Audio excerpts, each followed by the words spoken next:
Steve, it's Nick Friedel from ESPN. Is there any word on Steph's ankles? It looked like he tweaked it right at the end of the game there. He did tweak it. He told me it's not serious.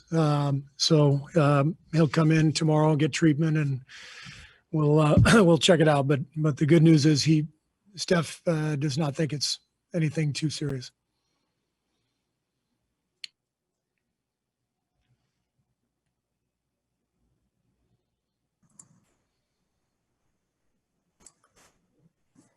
Hi, Steve.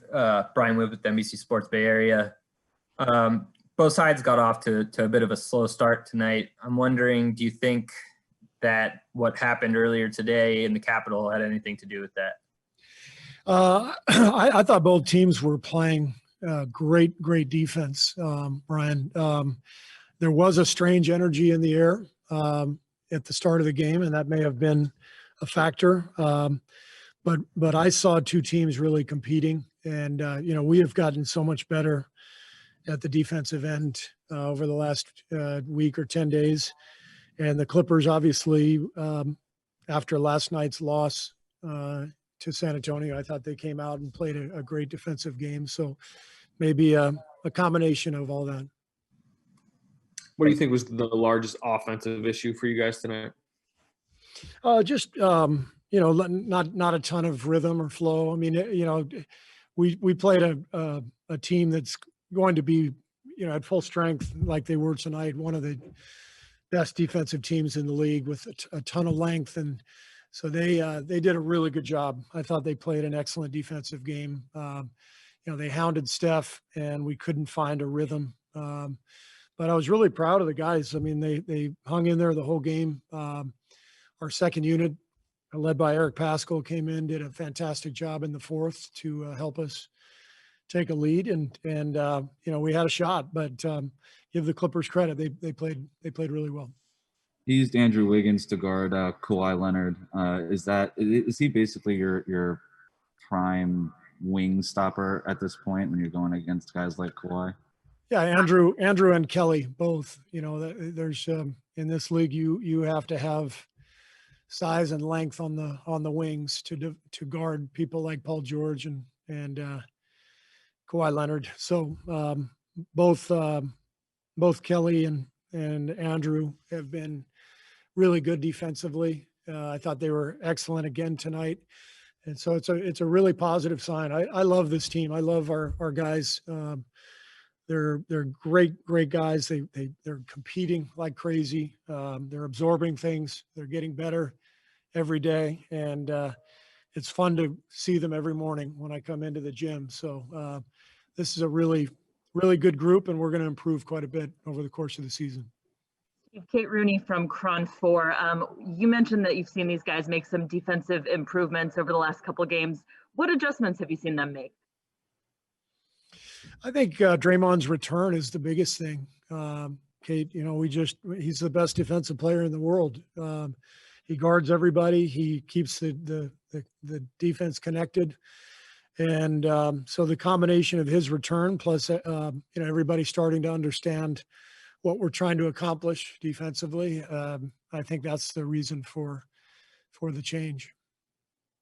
CJ Peterson, San Francisco Examiner. Steve, you mentioned you like that lineup with Wiggins, Bazemore, Lee, Pascal, and Watermaker, particularly in the fourth quarter, that really kind of kept you guys around, especially when LA kind of threw their starters back in.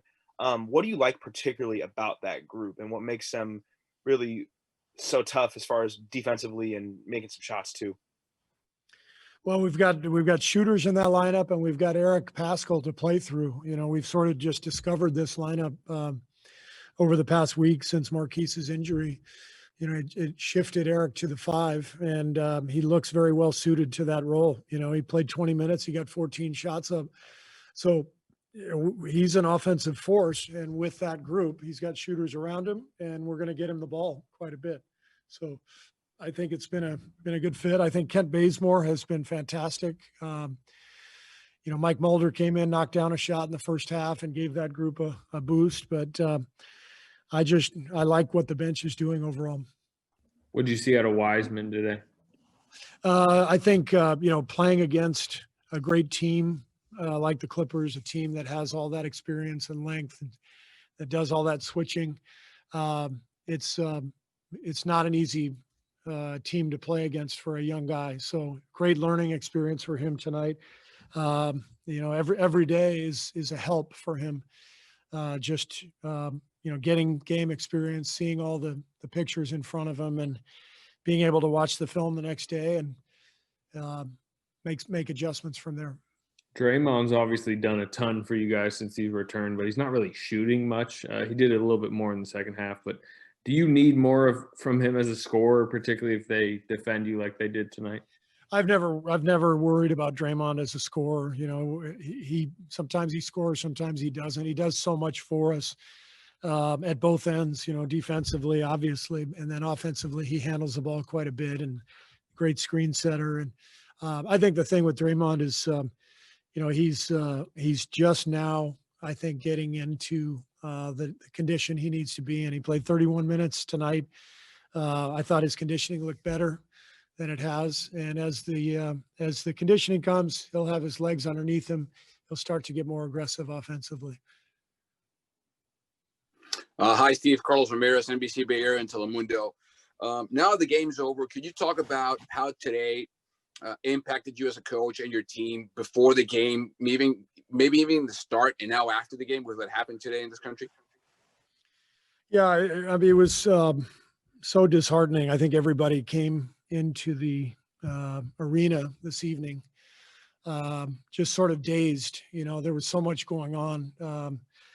The great news, this morning out of Georgia, for those of us who feel like change is needed in this country, those two victories in the Senate races were amazing news. And then all of a sudden to see the Capitol stormed without repercussion at the same time as the officers in the Jacob Blake shooting were not charged. It's such a blatant contrast in how people are treated in this country based on the color of their skin.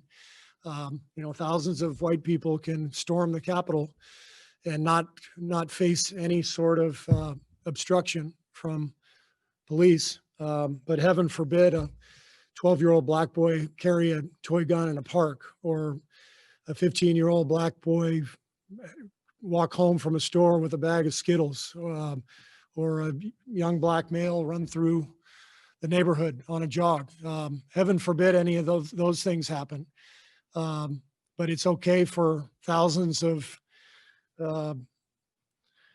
traitors, basically, storming the Capitol, and we're not gonna put up any resistance. We're just going to allow it. So, a blatant display of the inequity in our country. And I think, given that the vast majority of players in our league are African American,